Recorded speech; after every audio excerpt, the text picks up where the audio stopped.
ప్రోత్సహించడమే పోషణ్ పక్వాడా లక్ష్యం. ఇందులో భాగంగా కేంద్ర ప్రభుత్వం అంగన్వాడీ కేంద్రాల్లో పోషణ పక్షోత్సవాల కోసం ప్రత్యేక కార్యక్రమాలు నిర్వహిస్తోంది. మహబూబాబాద్ జిల్లాలో పోషణ పక్వాడాపై ప్రత్యేక కథనం ఇప్పుడు చూద్దాం.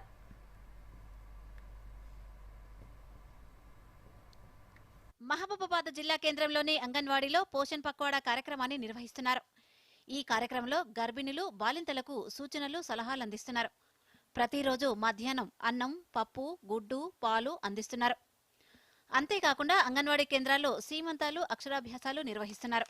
ఈ సందర్భంగా లబ్ధిదారులు సుప్రియ, సుప్రజ మాట్లాడుతూ గర్భం దాల్చిన మొదటి రోజే అంగన్వాడీ కేంద్రంలో తమ పేరు నమోదు చేసుకున్నామని, సూచించిన విధంగా ఆహారం తీసుకున్నామని తెలిపారు. పిల్లలకు ఎటువంటి ఆహారం అందించాలనే అంశాలపై కూడా అవగాహన కల్పించారని చెప్పారు. మేడం వాళ్ళు, ఆయమ్మ వాళ్ళు కూడా ఏ ఇబ్బంది ఉండదు, మంచిగా ఉంటుంది. ఇప్పుడు మళ్ళీ నేను సెకండ్ ప్రెగ్నెన్సీ, ఇప్పుడు 5 months.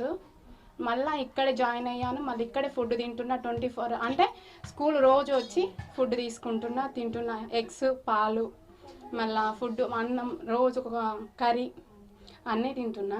నాకు ఇప్పటివరకు అయితే ఏ ప్రాబ్లం లేదు. ఫస్ట్ కాన్పు నార్మల్ డెలివరీ అయ్యా, గవర్నమెంట్లోనే చూపించుకున్నాను. నార్మల్ డెలివరీ అయ్యా. మా బాబు 3.5 పుట్టాడు. నేను కన్సీవ్ అయిన 3rd month నుంచి అంగన్వాడీకి వచ్చాను. ఇక్కడ సజెషన్స్, ఎగ్స్ ఫుడ్ తీసుకొని ఎలా కన్సీవ్ అవ్వాలో అని నేర్చుకున్నాను.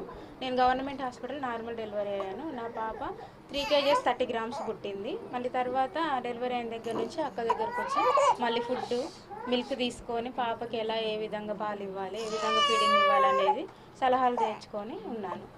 అంగన్వాడీ వల్ల ఇలా పిల్లలకి ఎంతో ప్రయోజనకరంగా ఉంది.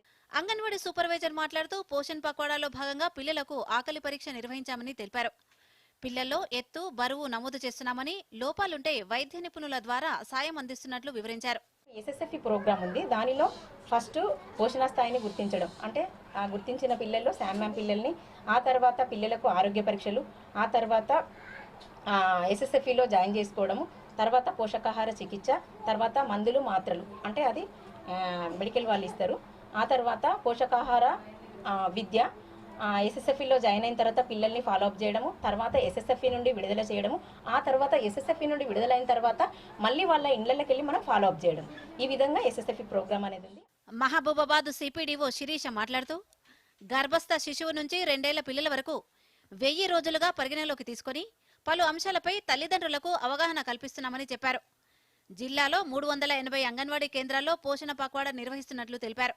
ఒకవేళ ఆకలి పరీక్షలో పాస్ అయ్యారు అంటే కనుక మేము ఈ ప్రోగ్రాంలో జాయిన్ చేసుకొని ఫర్దర్గా వాళ్ళకి బాలామృతం ప్లేస్ ఇస్తాము.